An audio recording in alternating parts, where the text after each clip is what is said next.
Alright guys, we got some more gravel. Just wanted to show you exactly what's going on. Things you don't anticipate. You know, if you're planning on just driving onto your property and, you know, parking a spot, maybe you can find a place that already has a driveway, but if you're going to carve a way in, you're going to need to put in a driveway.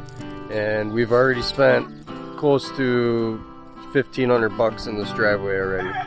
So we've got another 20 tons of gravel. See, the boys are having fun playing on the big old pile we got. And we're gonna fill in this trench here. Still gotta finish this pipe, but I wanted to show you this. It is so squishy out here that we had to lay all this wood down, and it all got demolished. I mean, even 2x10s just literally split in half and buckled, and the truck sunk down quite a bit, so we gotta break it down. But he packed it down, which is good, and then that'll help when we get more trucks coming through here. And when Wayne and Christian come, we're going to be able to have the RV parked up here instead, and that way you know, they can camp close by. So we got that, and then one board we were able to save. You gonna do some snow blowing, Jackson? Okay.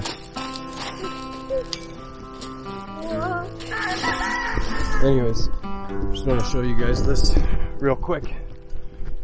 Basically, what we got going on is I had to cut this big tree over here that I forgot to cut, and I got it all squared up with the strings.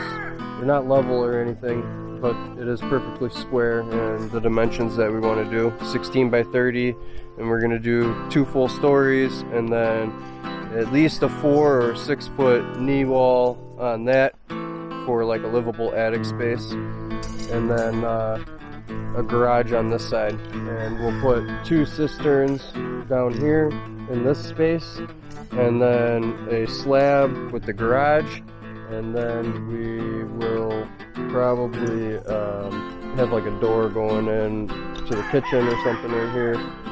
But that's basically the plan. I gotta get in here and clean it all out so we can walk down the sides, and then we can put our drain in and the forms for the footings. So that's the next step. But basically I gotta get all of this gravel moved over here all the way up, and then even a path onto the side right there, so that we can get a concrete truck pretty far. You know, the less concrete we're moving in a wheelbarrow, the better. So there's things to think about.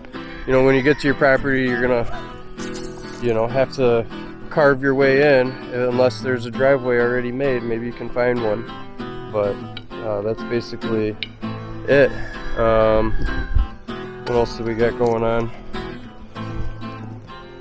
It's basically what's gonna hold you up the most is funding. So you're gonna have to do things in stages. We're not rich, so we have to, you know, make do. We're gonna do the gravel this week, and then we have the cash saved for the majority of the concrete for the basement, so we might have to save a little bit more money for that. But after that, then we're going to wait another couple weeks and then buy lumber, and then, you know, wait another couple weeks and buy some more lumber, and I'll be milling all the floor joists in the meantime, because those will be the bigger parts. So that's where we'll save our money. It's not going to be efficient enough for me to mill every single board. If I had a bandsaw mill, then yes, but we're just not going to spend that kind of money right now. So I'm going to mill all the bigger parts, and then we will buy all the 2x8s and all the studs and stuff like that, and then go from there. Probably OSB for the sheathing, and we're going to do a steel roof. And the neighbor said we can get all of the steel parts for $1,500 or so. So that's not bad. And then windows and doors, basically when you frame the house, instead of like cutting the plywood out while you're framing in windows, you just sheathe over it, and then when you get your windows, you cut the holes out, you know. So we'll be able to leave it all boarded up until we can pay for every single window. We'll do like one floor at a time or something. So that's the plan as far as all that stuff goes. In the meantime, I'm going to be working on getting that spring together. So I'm going to get a couple bags of Sackcrete and then pour up a form, and I'll show you guys how I'm going to do that. And then that pipe is going to go directly into where we have our cisterns right here. So there'll be an overflow on that, and you know, kicked out through our drain or something out into back into the creek.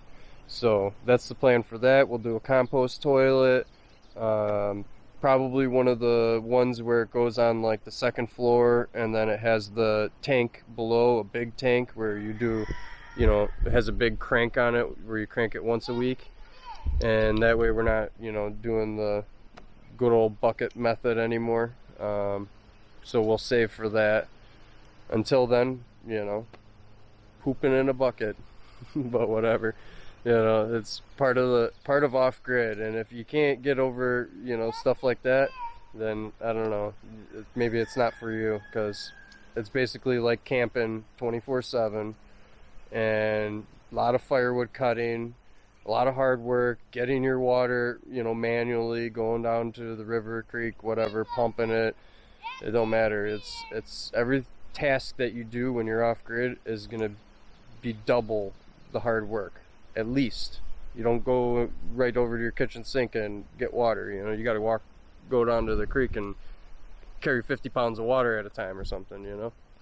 At least that's what we're doing right now, and it's fine. It gets you into shape. So boys are having fun, we're all having fun. We got a bunch of planting to do. These are the turkeys. They basically, I don't know what the deal is. Maybe they think they're human, but we imprinted on them to such a point that when I stuck them in that chicken tractor that I made, all they do is just squawk, and they just freak out the whole time. If they don't see you, they have like separation anxiety or something. So I let them out, and the dogs don't mess with them, the cat doesn't mess with them, the chickens don't mess with them. So as long as they stick around, they're safe. So I just let them out, and now they just follow me everywhere I go. It's insane. They're like little members of our family now. So just wanted to share that with you guys, and, you know, keep you updated. You know, it's not going to be as fast paced as maybe some of the other channels that you see, and that is mainly because we're doing this paycheck to paycheck. We're normal people. We don't, you know, make a ton of money. So we're doing this as the money comes in. So you're going to see it, you know, as you would be doing it, you know, not like a lot of these other channels where they're just like wham bam, all this stuff is getting done. Well, yeah, if you have a tractor and you have all that stuff, yeah, it's going to make things very easy. If you have a very high income and you can pay other people, it's going to be very, very easy for you to get ahead. But if you don't, and you're a normal person, and you're trying to get out of the rat race, and you just are on a normal income, you're going to have to do a lot more manual labor. So I really highly suggest, you know, being prepared for that. You know, even when it comes time to like cutting wood, I'll grab my handsaw over, you know, cutting it with, starting the generator and then cutting it with my big old miter saw. I have all the tools, but when you're trying to save money, you don't want to be doing that constantly. So take the extra minute and cut it with your handsaw, get a little exercise, and you'll get further ahead that way, because then you can put those dollars towards something else. So that's my mindset on that, and you know, that's just why we're sharing this journey with you guys, because we want to show you guys the real part of it, the part that, you know, maybe some other channels really don't get to show you, because they literally have all of the I guess resources available already to them. You know, a lot of the bigger channels, they're making a huge income where they can constantly put that into their, you know, YouTube. So they're, you know, they got the tools, the assets to do it already. So that's basically, you know, how I feel about it. So anyways, if you guys are enjoying these videos, make sure you like and subscribe, and I will keep you guys updated. I'll keep you posted. I'll make sure I try to include these little turds some more. See? Yeah, I see. He has figured out, he's 2.5, this is Jackson, and he has figured out how to climb the gate and open it up now all by himself, even if you put a little latch in there. So now I got to put a padlock on it, I think. So yep, he's getting big. This is pretty much the life he's known. We started off-grid when he was 6 months. So anyways, enough rambling. I will see you guys on the next one.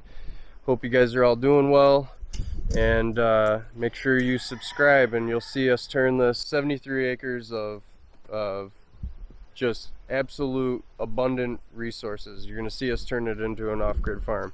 So if you guys like that kind of stuff, make sure you subscribe, and I'll see you in the next one. Have a good one.